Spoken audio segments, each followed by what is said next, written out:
วัดเช็คเบิ่งด้วยสัญญาณสโคปเนาะเพราะว่าเฮาเช็คไดเวอร์นี่โอเคแล้วแต่เฮาบ่ทันได้ใส่หลอดตัวนี้เนาะตัว power นี่4หลอดนี่แต่เฮาใส่แต่พวก power ได้ลองเช็คสัญญาณมันนำกันนะ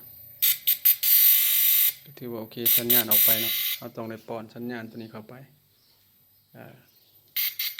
ใส่ตัวนี้มันก็ใส่ตู้ใหญ่ขึ้นไปเนาะนี่เฮาใส่ตู้น้อยที่มีซ้ำ